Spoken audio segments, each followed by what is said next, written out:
আজ 18ই নভেম্বর আর এখন সময় হচ্ছে সন্ধ্যা 6টা 14 মিনিট। তো ঠিক এই মুহূর্তে যে সমস্ত ভাই বন্ধুগণ ট্রাভেল পাসের জন্য ইএসকেএল তথা এক্সপার্ট সার্ভিস সেন্টারে অবস্থান করতেছে তাদের মধ্য থেকে কয়েকজন যোগাযোগ করতেছে যে ট্রাভেল পাস বিতরণ করবে সন্ধ্যা 7টার পরে, তাদেরকে যেতে বলতেছে। বিগত সময় হাই কমিশন থেকে ট্রাভেল পাস সংগ্রহ করতো প্রবাসী ভাইরা 12টা পর্যন্ত জমা নিত আমাদের হাই কমিশন, 3টার পর থেকে বিতরণ শুরু করতো।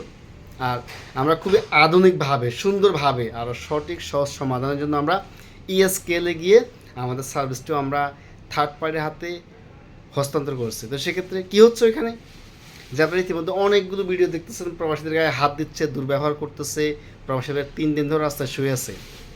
তো সেক্ষেত্রে আমার প্রশ্ন হচ্ছে ওই সমস্ত লাল ভাইদের প্রতি যারা কিনা উল্লুকা পাঠা, যেই বিভিন্ন মাধ্যমে প্রবাসীদেরকে যে ডেকে এনে হনস্থ করতেছেন যে আপনারা আসেনি পাসপোর্ট এখানে করার জন্য, অনেকগুলো কন্টেন্ট ক্রিয়েটর আপনারা যে নতুন নতুন টিকটকার মার্কা কিছু লোক আছে যারা কিনা যে প্রচার প্রসার করতেছেন, তাদের কাছে প্রশ্ন রয়েছে এই সমস্ত ভাইরা রাত কয়টা তাদের বাসায় যাবে?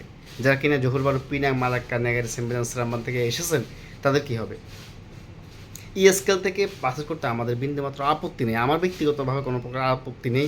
ট্রাভেল পাস, ই পাসপোর্ট বা অন্যান্য সেবাতে ইএসকেলে যাওয়ার জন্য আমার কোনো বিন্দুমাত্র আপত্তি নেই। আমি চাই তাদের স্পেস বড় রয়েছে, সুন্দর রয়েছে, ওখানে গিয়ে প্রবাসীরা হরেনেভাবে বা তৃতীয় পক্ষ বিহিত করতে পারে, খুব ভালো সার্ভিস। তো সেক্ষেত্রে কিছু কিছু বিষয় পরিবর্তন নিয়ে আসতে হবে আপনাদেরকে। যে 7টার পর আপনারা যে ট্রাভেল পাস বিতরণ করবেন এই সমস্ত বাইদের কী হবে, তারা কীভাবে যাবে, রাস্তার সমস্যা হতেই পারে।